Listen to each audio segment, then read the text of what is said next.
নমস্কার। মিক্সড মিডিয়ায় তোমাদের প্রত্যেককে স্বাগত। তোমরা জানো যে গতকালকে অফিসিয়ালি অর্থাৎ ওয়েস্ট বেঙ্গল হেলথ রিক্রুটমেন্ট বোর্ডের অফিসিয়াল ওয়েবসাইটে তোমাদের স্টাফ নার্স গ্রেড 2 বিষয়ে যে নোটিশ সেটা কিন্তু পাবলিশ করা হয়েছে। তোমরা সকলেই আশা করি দেখেছো। তোমাদের আমি কালকে রাত্রেই কমিউনিটি পোস্ট করেছিলাম যে ব্যক্তিগত কিছু কারণে তোমাদের ভিডিও দিতে পারছি না। তো আজকে এই ভিডিওতে মূল আলোচ্য বিষয় তোমাদের কাট অফ সম্পর্কিত। ঠিক আছে, এবারে কাট অফ কীরকম যেতে পারে, আর সব থেকে যেটা এবার মেন বিষয় হয়ে দাঁড়িয়েছে যে একাডেমিক যে মার্কস ডিস্ট্রিবিউশন, সেই একাডেমিকে তোমাদের কিন্তু মাধ্যমিকের নম্বরটা পুরোপুরি উঠিয়ে দেওয়া হয়েছে, অর্থাৎ মাধ্যমিকের নম্বর আর স্টাফ নার্স গ্রেড 2 রিক্রুটমেন্টের ক্ষেত্রে কোনো কাজে আসবে না। এবার এইচএস আর হচ্ছে তোমাদের যে কোর্স, সেটা জিএনএম হোক, বেসিক বিএসসি হোক বা পোস্ট বেসিক বিএসসি হোক, সেক্ষেত্রে জিএনএম এবং তোমাদের যে এইচএস এর মার্কস তার উপর বেস করে এবং ডিপ্লোমা তার উপর বেস করে তোমার একাডেমিক মার্কসটা কিন্তু ক্যালকুলেশন করা হবে। সেই ক্যালকুলেশনের যে রুলসটা সেটাও কিন্তু দেওয়া হয়ে গেছে। সেটা তোমরা আশা করি দেখেছো যে এইচএস এ 30 নাম্বার রয়েছে, সেটা পার্সেন্টেজ ওয়াইজ হবে। আর জিএনএম এ যে 40 নাম্বার বরাদ্দ, জিএনএম বা বেসিক বিএসসি বা পোস্ট বেসিকের ক্ষেত্রে 40 নাম্বার, সেটা হচ্ছে তোমাদের বিভিন্ন স্ল্যাব করা রয়েছে।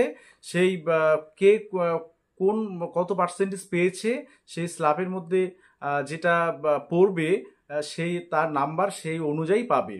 ঠিক আছে, সেটা আশা করি সবাই দেখেছো এবং ইতিমধ্যে হয়তো তোমরা ক্যালকুলেট করেছো যে একাডেমিকে তোমরা কত পাচ্ছ, তার সাথে সাথে এক্সপেরিয়েন্সে কত পাবে। দেখো, এক্সপেরিয়েন্সে পার ইয়ার 2 মার্কস করে দেওয়া হয় 10-এর মধ্যে।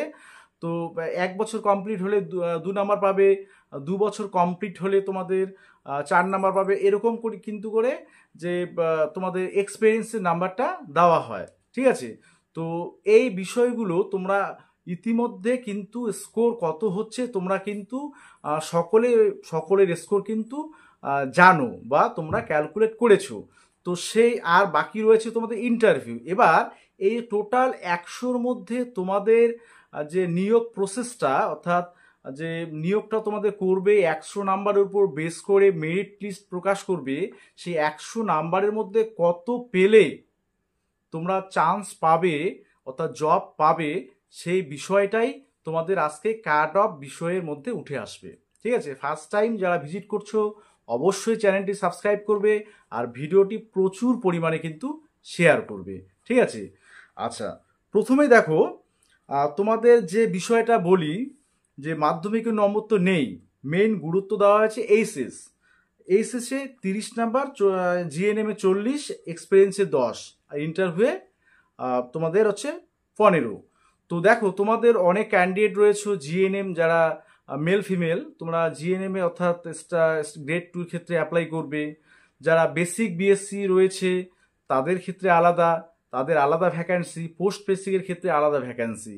ঠিক আছে, মোটামুটি ওই জিএনএম আর পোস্ট বেসিক বা বেসিক বিএসসির ক্ষেত্রে মোটামুটি সব কিছুই যে একাডেমিক যে ডিস্ট্রিবিউশনটা সেটা কিন্তু মোটামুটি ঠিকই আছে।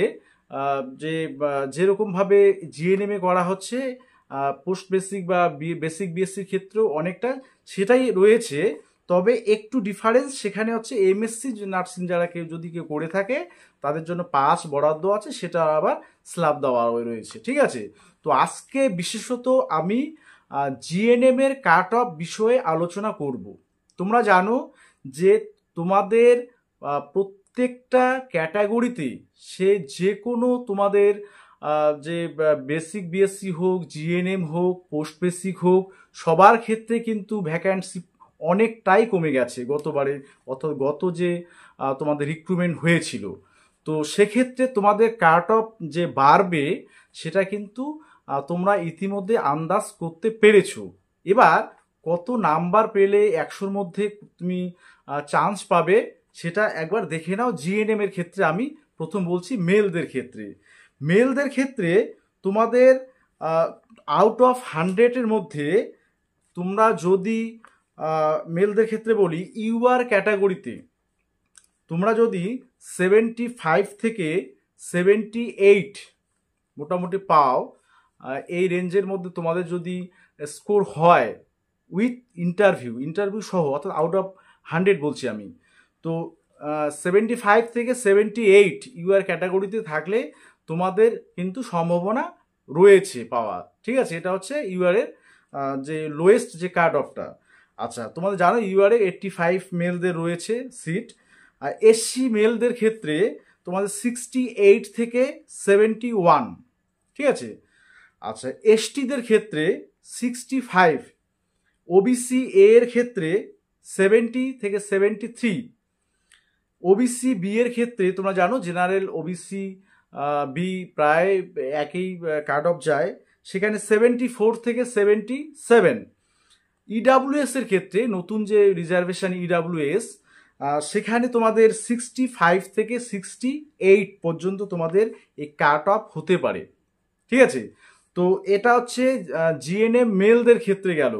মেলদের ক্ষেত্রে এই কাট অফের মধ্যে তোমরা যে ক্যাটাগরিতে রয়েছো তোমরা দেখে নেবে যে তোমাদের উইথাউট ইন্টারভিউ করতে হচ্ছে, আর ইন্টারভিউতে কীরকম নম্বর দিতে পারে সেটা প্লাস করে দেখবে তোমাদের এই কাট অফের মধ্যে আসছে কি না।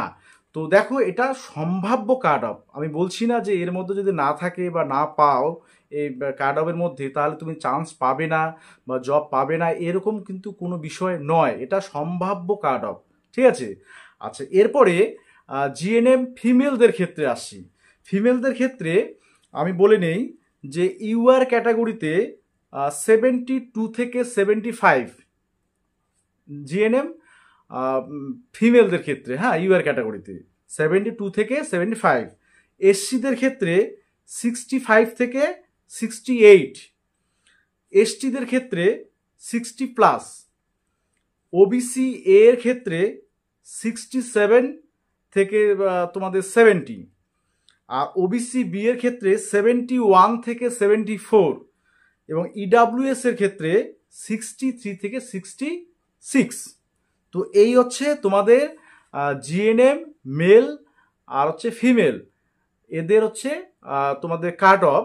তো দেখো, এই কাট অফ বিষয়টা অনেক কিছু বিশ্লেষণ করে অ্যানালাইজ করে, যেমন তোমাদের এবারে যেমন তোমরা জানো যে তোমাদের দুটো ব্যাচ রয়েছে, নতুন যে ব্যাচটা অর্থাৎ 2021-24 যে জিএনএম এর ব্যাচটা, তারা কিন্তু এবারে এই তোমাদের রিক্রুটমেন্ট প্রসেসে পার্টিসিপেট করতে পারবে না, কারণ তারা রেজিস্ট্রেশন সার্টিফিকেট এখনো পায়নি এবং তারা প্রভিশনাল সার্টিফিকেটও পায়নি। তো সেক্ষেত্রে তারা কিন্তু বসতে পারছে না। কিন্তু যে মার্কস ডিস্ট্রিবিউশনের যে নিয়মটা পরিবর্তন করা হয়েছে, সেক্ষেত্রে কিন্তু কাট অফটা এরকমই যাওয়ার সম্ভাবনা এবার আছে। তোমরা এটা ভেবো না যে 2022-এর এসসিদের বা এসটিদের তো ক্যান্ডিডেটে পাওয়া যায়নি বা কাট অফ অনেকটাই কম গেছে। 2022-এর সাথে এই 2025-এর কাট অফ তুলনা করলে একদমই বোকামি করবে।